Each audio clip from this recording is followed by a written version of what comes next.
प्रियो, सब लोगों को मैं स्वागत करता हूं फिर से और एक बार आत्मा के चलाए चलना इस श्रृंखला में, और साथ साथ मैं प्रभु को धन्यवाद भी देता हूं इस सुंदर समय के लिए। आज हम यूहन्ना की सुसमाचार उसका 15 अध्याय उसका 5वां पद से एक पद पढ़ना चाहूँगा। यूहन्ना की सुसमाचार 15 अध्याय की 5वां पद, वहाँ पे हम यूँ पढ़ते हैं, मैं दाखलता हूँ, तुम डालियाँ हो, जो मुझ में बना रहता है और मैं उसमें, वो बहुत फल फलता है, क्योंकि मुझसे अलग होकर तुम कुछ भी नहीं कर सकते हो।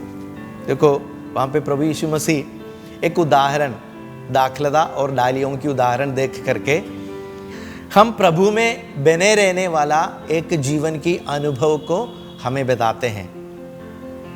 वहाँ पे बताते हैं जैसे कि एक डालियाँ दाखलता में बने रहते हैं, वैसा ही हम प्रभु में बने रहना चाहिए। प्रभु में बने रहना, प्रियो, इस बात को जब हम सुनते हैं, हमारी दिन ब दिन की जीवन को हम इस बात को कैसे लेते हैं? प्रभु में बने रहना, प्रभु में बने रहना एक प्रायोगिक तौर का इनका मतलब यह है, मेरी जीवन की हर एक बात में मैं प्रभु पर भरोसा करना। इसलिए उसका दूसरा पद में यह बताया है, मुझे अलग होकर तुम कुछ भी नहीं कर सकते हो।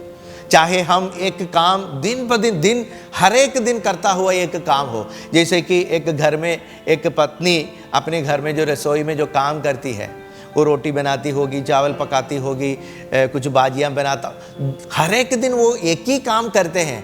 लेकिन प्रभु हमसे ये चाहते हैं कि हर दिन प्रभु में भरोसा, मुझे अलग होकर तो कुछ भी नहीं करना, मुझे भरोसा रख कर ही तो हर एक बातों को निभाना करना।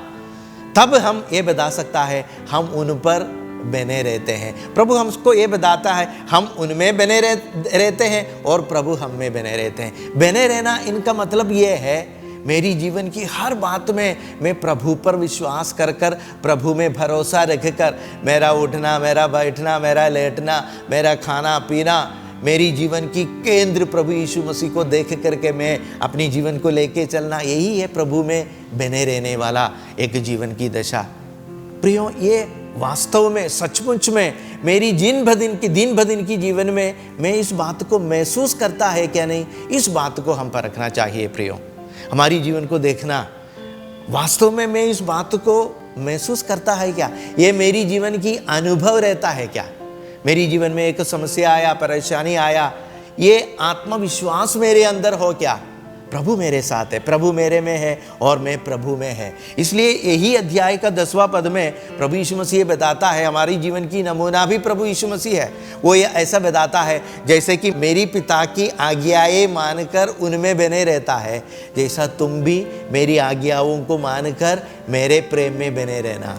प्रभु यीशु मसीह हमेशा यही चाहते हैं प्रियो, हम हर एक दिन उनमें बने रहना, मेरी व्यक्तिगत तौर की अनुभव रहना, मैं प्रभु यीशु मसीह को दिन ब दिन मेरे हृदय में महसूस करना।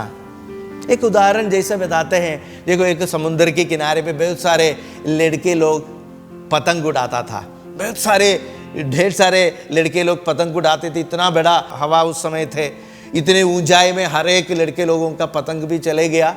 ऐसा एक दशा आया, एक लड़का देखते हैं पतंग नहीं, उन्होंने उठाया हुआ पतंग को वो नहीं देख नहीं पाता, क्योंकि उतने ऊंचाई में वो पतंग उड़ गया। एक व्यक्ति पास में आया, उनसे पूछा, लड़का तू क्या कर रहे? बताता है मैं पतंग उड़ा रहे। तो उन्होंने इस लड़के को बताया, तेरे हाथ में रस्सी तो है, धागा तो है, लेकिन तेरा पतंग तो टूट गया, वो तेरे हाथ में नहीं है। तभी इस लड़के ने इस व्यक्ति को बताता है, देखो प्रिय भाई, इस धागे में आप पकड़ करके देखो, इस धागे में जो खींचाव मैं महसूस करता हूँ, मेरे पतंग मेरे ही हाथ में है, चाहे वो आसमान में है, चाहे मैं उसको देख नहीं सकता है, लेकिन मेरे हृदय के अंदर पूर्ण तरीके से विश्वास है कि मेरा पतंग इस धागे की उस पार में है।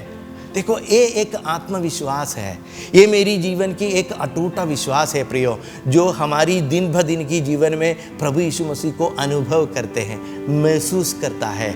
ये व्यक्तिगत एक आत्मविश्वास हमारे जीवन में होना चाहिए कि प्रभु मेरे साथ है, मैं प्रभु में और प्रभु मेरे में। जैसे कि एक डालिया दाखलता में बने रहता है, ऐसा मैं प्रभु यीशु मसीह में रहता है। प्रभु यीशु मसीह ऐसा हम बने रहे तो हमारा जीवन में से साधारण विधि से फल उत्पन्न कराएंगे प्रियो। इसके लिए प्रभु यीशु मसीह आप सब लोगों को आशीष और अनुग्रह करें।